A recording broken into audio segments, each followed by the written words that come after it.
الآن أنت مدرس ولست كأي مدرس لمادة الرياضيات ومادة الفيزياء والكيمياء، ويتابعك الملايين حول العالم. الحمد لله يتابعني الملايين حول العالم، لكن ما نعرف كيف يعني حاجات بسيطة ويتابعني الملايين بها. حاجات بسيطة c'est parce que vous êtes très modeste. أنت متواضع جدا.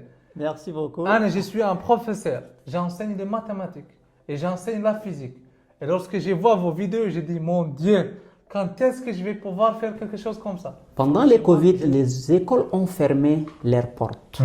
Alors nous étions tous à la maison. Je me suis dit pourquoi ne pas avoir un moyen de transmettre les messages même étant à la maison. كما نقول باللغة العربية مصائب قوم عند قوم فوائد. نعم. جاء كوفيد 19. نعم. أغلقت أبواب المدارس. نعم. استغليت هذه الفرصة لكي تقدم محتوى مصور على شكل فيديوهات. بدأت بداية متواضعة.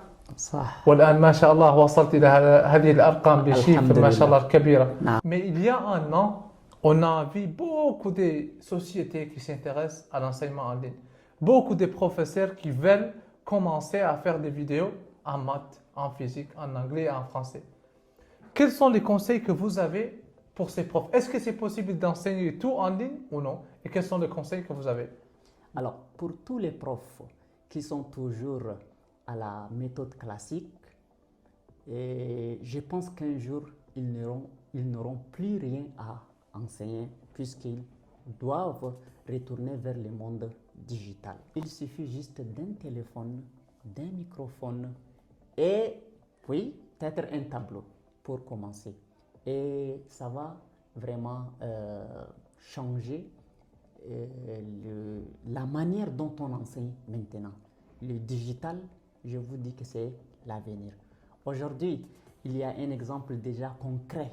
Vous voyez Rasana, c'est une école numérique qui est 100% en ligne et ça marche à 100%.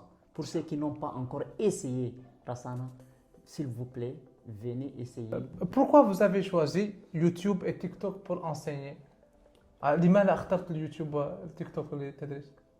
Un conseil que vous donnez aux professeurs, par exemple, comment simplifier les concepts mathématiques, physiques, chimiques, vulgariser, sans perdre la rigueur scientifique. Si j'ai un élève qui fait maintenant le 6e C, pour nous le 6e C c'est l'année avant le baccalauréat, Oui. et cet élève a des lacunes dans les bases de calcul de base, on va dire par exemple, quels sont les conseils que vous donnez? Il ne peut pas attaquer le programme de 6e C directement. Qu'est-ce qu'il doit faire? Un bon élève doit d'abord se réveiller tôt. Un bon élève doit se faire un emploi du temps. De 7h jusqu'à 13h, je suis à l'école. De 13h jusqu'à 14h, je rentre, j'ai l'école coranique. De 15h jusqu'à 18h, je fais des sciences naturelles. Je dois absolument traiter tel exercice. Donc, il faut avoir un emploi du temps personnel. Et je ne sais pas, ça contient combien de cartes? 30 cartes. Ça, c'est la physique, c'est 30 cartes. Maths, c'est la même chose. Sciences, c'est la même chose. Alors, ça vaut le coup vraiment d'essayer. Et Donc, déjà, quand vous avez 30 cartes et que vous tout arrivez le à traiter tous les exercices de 30 cartes, là, c'est assuré. On peut dire brevet en poche. Voilà. Excellent. Merci. Excellent. Merci beaucoup, cher Merci. professeur.